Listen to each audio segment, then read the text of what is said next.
नमस्कार सभी को। आज हम पढ़ेंगे अध्याय 4 गृध्र मार्जर कथा, यानी एक गिद्ध और बिल्ली की कथा। यहाँ लंग लकार उत्तम पुरुष का प्रयोग किया गया है।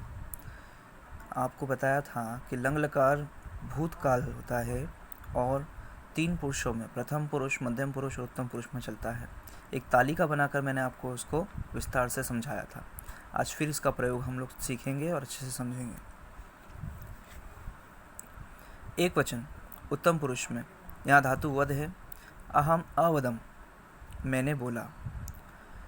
भूतकाल में लंगलकार में कंपलसरी सभी धातुओं के आगे अ लगता है और लास्ट में, अंत में उसकी सहायक क्रिया। तो यहाँ अ प्लस धातु प्लस सहायक क्रिया, अ धातु है वद और सहायक क्रिया म लगकर यह अवदम बना। इसी प्रकार द्विवचन में आवाम का तात्पर्य होता है हम दोनों। अवदाम मतलब हम दोनों ने बोला या कहा। अ प्लस धातु और आखिर में आ की मात्रा और वह लगाया जाएगा, इसलिए यहाँ अ वद और आओ लगाकर अवदा हुआ, हम दोनों ने कहा या बोला। बहुवचन में उत्तम पुरुष वयम अवदाम, वयम का तात्पर्य होता है हम सब ने। अ प्लस धातु के साथ में आ की मात्रा और म सहायक क्रिया लगेगी, तो यह अवदाम बनेगा। यहाँ नीचे इसी के उदाहरण दे रखे हैं। अहम गृहम अगच्छम, मैं घर गया। सायंकाले अहम स्वपाठम अस्मरम, शाम को मैंने अपना पाठ याद किया। अहम पुस्तकम गृहम अनयम, मैंने पुस्तक घर लाई या मैं पुस्तक घर लाया। आवाम जयपुर दर्शनार्थम अगच्छाओ, हम दोनों जयपुर दर्शन के लिए गए थे। सर्वप्रथम आवाम हवा महलम अपश्याओ, पहले हमने हवा महल देखा। आवाम एकस्मिन विश्राम गृह अतिष्ठाओ, फिर हम एक विश्राम गृह में ठहरे। एकस्याम भोजनशालायाम जलपानम अकुर्वम, फिर एक भोजनशाला में या फिर एक होटल पर हम लोगों ने खाना खाया। आवाम आनंदरम अनुभवामः, और हमने खूब मज़े किए या हमें खूब आनंद आया। यहाँ आवाम से तात्पर्य हम दोनों से है। वयम उद्याने अधावामः, वयम से तात्पर्य हम दोनों,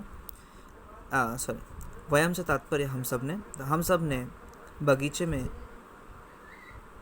दौड़ लगाई। वयम मित्रे सह खेला, हम सब ने मित्रों के साथ खेला।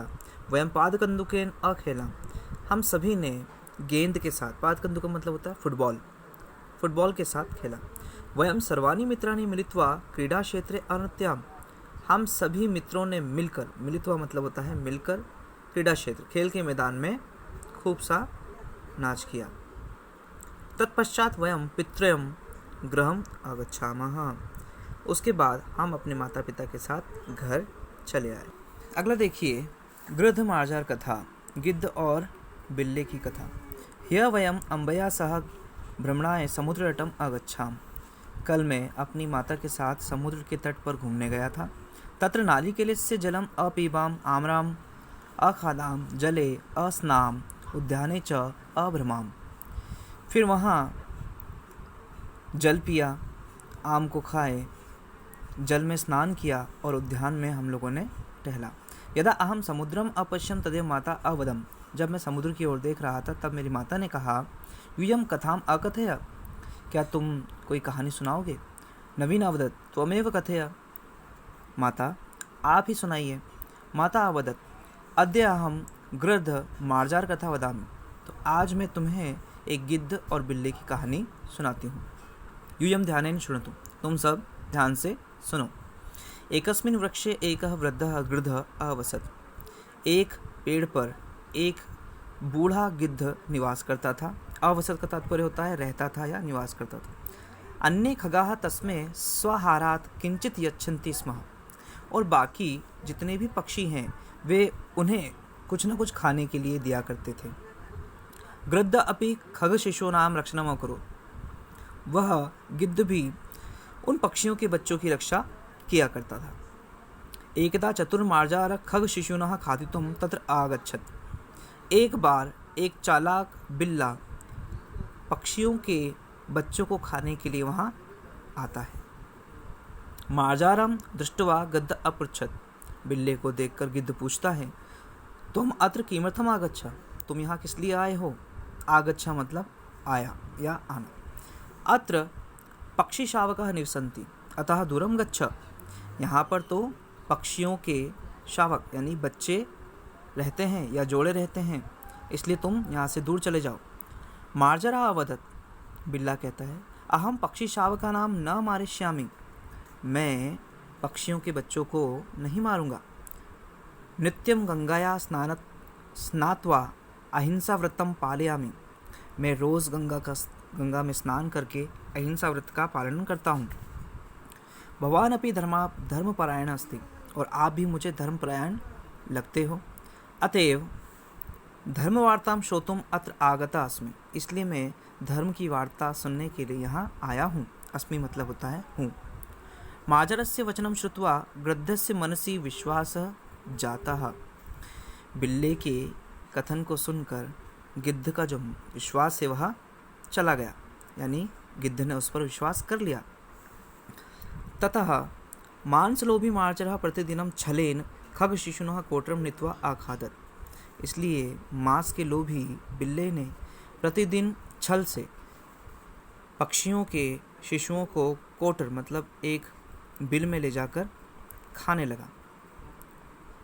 स्वशिशूनाम् अभावे खगः चिंतितः भूत्वा अन्वेषणार्थम् इतस्ते अभ्रमणम्।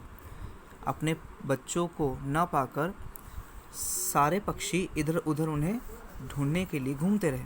ते एकस्मिन् वृक्ष कोटरे शिशूनाम् अस्थिन् अपश्यन्। तो उन्होंने एक वृक्ष के कोटर में अपने बच्चों के अस्थि पंजर को देखा। ते अचिंत्यन यत् गृहम एव शिशुनः खादति स्म। तो उन्होंने सोचा कि गिद्ध ने ही हमारे बच्चों को खा लिया। अतः सर्वे मृत्वा तम गृद्धम हन्तवत। इसलिए सभी ने मिलकर गिद्ध की हत्या कर दी, मार दिया। अतएव उक्तम, इसीलिए कहा गया है, अज्ञात कूलशीलस्य वासो देयो न कंचित। अज्ञात कूलशीलस्य वासो देयो न कस्यचित। मतलब बिना किसी के कुल को जानकर भी हमें उसको निवास नहीं करने देना चाहिए। यहाँ इससे शिक्षा मिलती है। तो यहाँ आपने ध्यान दिया कि यहाँ जो काले घेरों में शब्दों का प्रयोग किया गया है वह सभी भूतकाल के शब्द हैं।